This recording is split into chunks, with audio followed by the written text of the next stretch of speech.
I'm a student at the University of Miami, and he says, if I had the opportunity to ask you a question, he says, I'm Jewish, I attend Chabad house, I want to be Jewish, I'm dating a Jewish girl, but when I look around the world and I see what is going on, all the injustice, all the problems that are going on, I find it very difficult to have faith. And I'd like to know how you, as a child, who lived for a number of years in the camp in Buchenwald, and you saw what you saw, how did you process it in order to be able to come out and to become so successful as a rabbi in your life? I don't want to be popular by telling something which is not true. Because the truth is that I, in that age, didn't have the problem.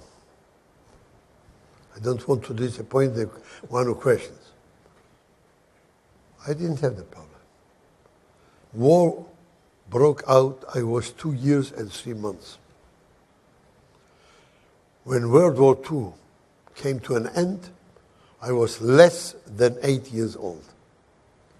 Those years, sometime they thought I'm a Polish child, not a Jewish. They called me not Srulek, but Lulek, a Polish nickname, Lulek. I spoke Polish only, not Yiddish, not Hebrew, of course. My father was taken, as I said, to Treblinka. I was only 5 years and 4 months. What can I remember? My mother was cut from me in the train station in our city, Piotrków, when I was 7.5. Until then, I was an orphan, father and mother. My brother, who saved my life, who protected me, but in Buchenwald, in the concentration camp, we were separated. I didn't speak to him. I didn't see him. He was among the Jews, barrack number 59. I was among Soviet prisoners of war, barrack number 8. Every barrack was surrounded with fence, electronic fence. I didn't see my brother. He couldn't see me. Only on his way out from the camp. My barrack was close to the gate. Now, I didn't have the questions. I didn't bother myself in that age in questions of emunah, of faith. Why? To be honest with you, like a small dog or a small cat with instincts of desire for life, desire for existence. What did I think about? A potato. I tell you the truth. Bread. In Polish, bread is chleba. Chleba. And the chleba, the bread was so hard, and I had no teeth. I couldn't eat the bread. I had to put the bread in hot water, a kind of tea. In Polish, herbata. Give me chleba and herbata. This is what I dreamt about. I was hungry. And when we went in the snow, I could find snow to put in my head to have to drink the snow, not to be thirsty. So who in that situation thought about faith? Who asked these questions? Tell you the truth. I don't want to exaggerate. That's the fact.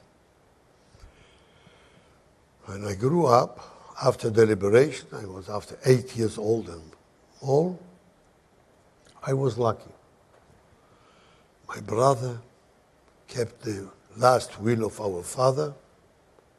Take care for your young brother. Do everything what you can to protect him.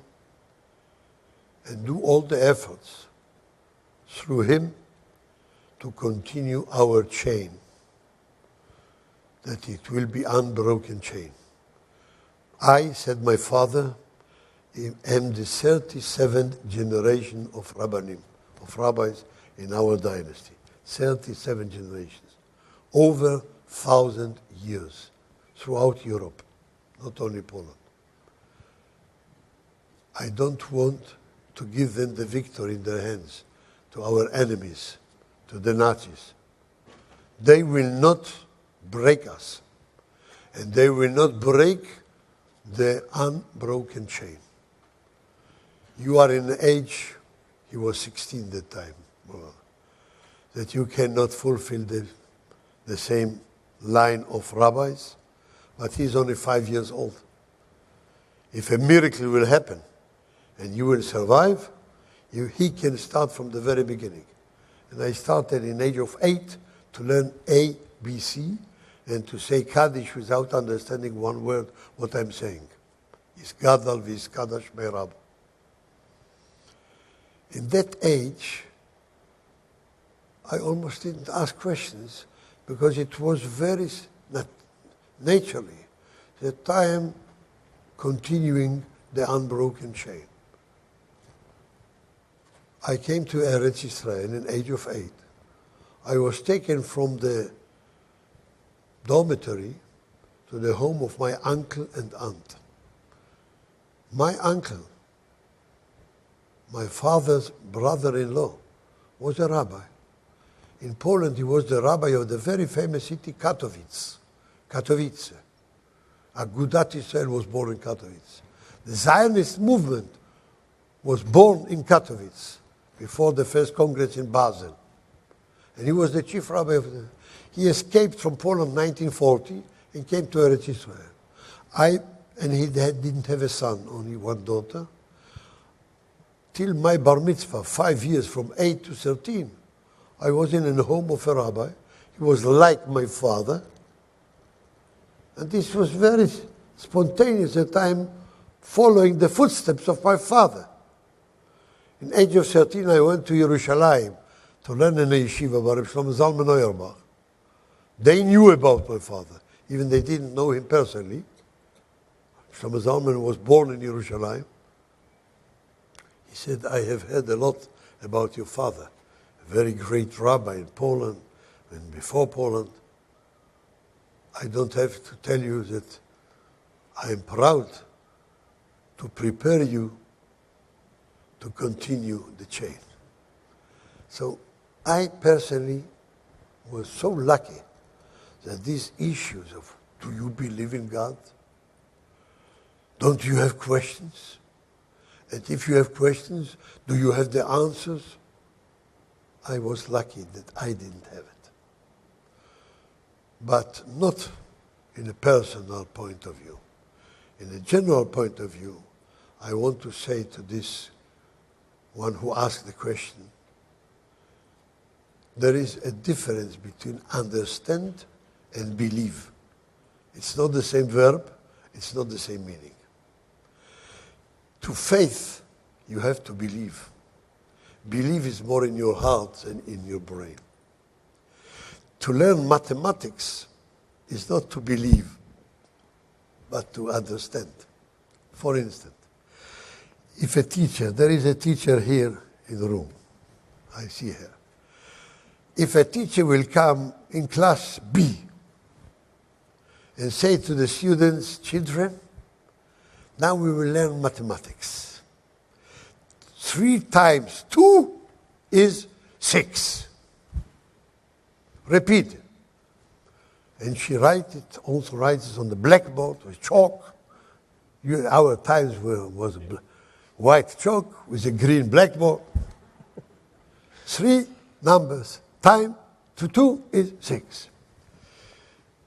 After the whole class was repeating it and rewriting it, one Gingy with a red hair, a smart guy, in the age of 6 or 7, raises his hand and says, teacher, why? Why 6? He's smart. Why 6? Why not 5? Why not 7? 3 times 2 is 6. I understand, but why? Can you imagine that the teacher will stand in the class and say, David, how old are you? 7. I'm older than you. And I have more experience of life. If I say it's 6, believe me. Oh, maybe she's a very charismatic person, but she's a very bad teacher of mathematics. If I would be the dean of the school, I would dismiss this lady. She cannot be a speaker. Why? Because mathematics, you have to understand. Take 2 oranges, and another 2, and another 2. 3 times 2. Count. What do you see? 1, 2, 3, 4, 5, 6. You see? You see in your very eyes. Now you understand that 3 times 2 is 6, not 5 and not 7. You saw it. Faith is quite different.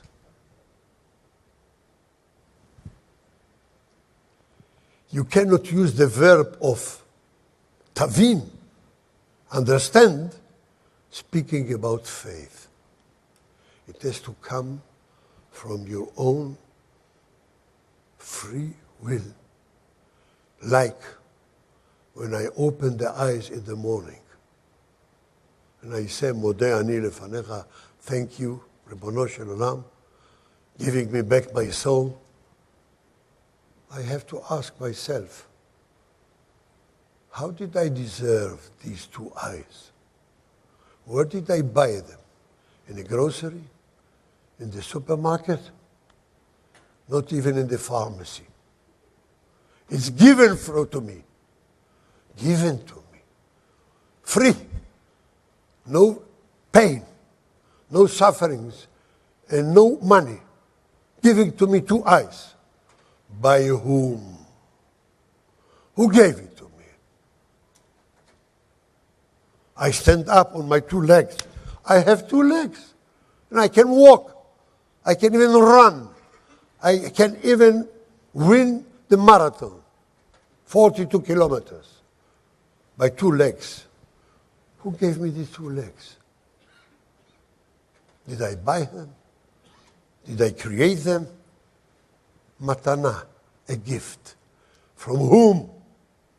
There is a creator.